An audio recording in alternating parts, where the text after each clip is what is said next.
Back a few months ago, we talked about the 1968 Bullet Charger leaving and the 66 Mustang convertible coming up in the build process. Most of the 66 Mustang was built and finished before we started filming YouTube on the YouTube channel. Some backstory on it and the shop here. Most of our customers come from other shops that couldn't meet the customer needs.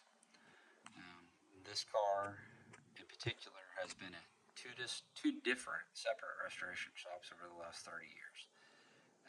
It's been here since just right before COVID is when we got it.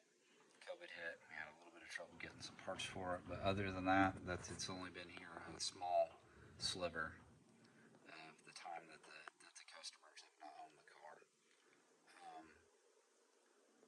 One of the first things we do when we build a car from scratch, we ask what wheels and tires are going to be used. A lot of people like putting really big wheels and tires on classic cars, and you got to make that fit. They weren't designed to have 20s. You say, well, these are 15s, and you could put 15s on them, and you can. The Selby GT 350s had 15-inch wheels where they modified the front fender, and we did that modification to put the 15-inch wheels on this one. We also rolled the back lip here. But we do that because the wheels are really the first thing you need to do. Stance, wheel selection, ride height of the car. The customer in this instance, they didn't really have a lot of specifications for the car. They wanted it red, they wanted Cragar wheels, and they wanted four-wheel disc brakes because the car never really stopped when they were driving it before, back in the 80s. So it's got four-wheel disc brakes on it now. We ordered two, not four, but we ordered two wheels and tires to fit the fenders and fit the rolled wheel lip edges to make sure they would fit. And we didn't order the other two until just a month ago. So the front ones are about 4 years old, and Charlie can pan back to that. And the back ones are brand new. I'm going to talk to you a little bit about this rolled fender lip here. Back here is still the factory edge. But from here all the way up to the very tip corner here, there's an 1/8 inch. We rolled a piece of 1/8 inch TIG wire in there and folded the seam over and panel bond and used panel bond to seam it in place. So it's got a rolled fender edge from here all the way to right here.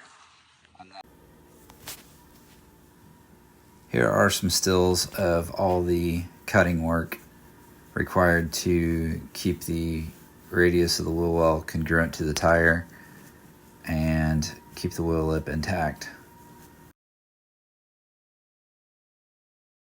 That keeps it where it doesn't matter how the tire's turned. It's got plenty of clearance, no tire ribbing. That is something that they said that their original Cragars that they had on the car the first time rubbed really hard. And so we've checkmarked the box on Cragars with white letter tires. We've checkmarked the box with disc brakes, and the Cragars and tires are not rubbing the body. A little detail that a lot of people don't pay attention to is how all this is put together. They just have the tire shop throw the tires on it, and they put it on the car, and there you go. We found out that that's something that you need to do to separate yourself from the rest of some of the attention to detail. So the valve stem is at the bottom of the Cragar, and we've split the even space. This is what the white line is here between the radial TA and the BF Goodwrench. So if it's a white letter tire, we always try to clock the orientation of the tire and the wheel and the center cap to where at some point it all makes sense. To where if you were going to take a really good photo, like a light painting they call them, of the car, you would actually take the jack with you on the photo shoot. You would move the tires around to where they looked just the way you wanted them to look for the photo. And so on this one, we even went back with the old school mag style lug nuts, not the late model lug nuts. So all this is period correct for 60s stuff. And on this one's already put together. On the back one, we're going to show you some do's and don'ts on working with fresh chrome.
Set on. I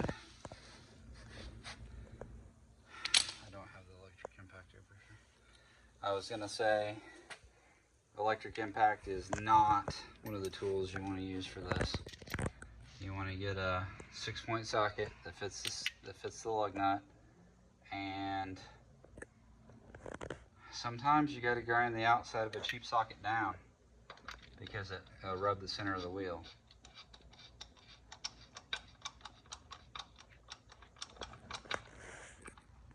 And the 6-point sockets, because if you use the 12-point, it'll crack the chrome on the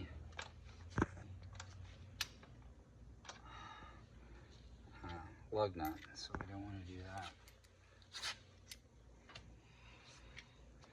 Slide that around, and it will find center.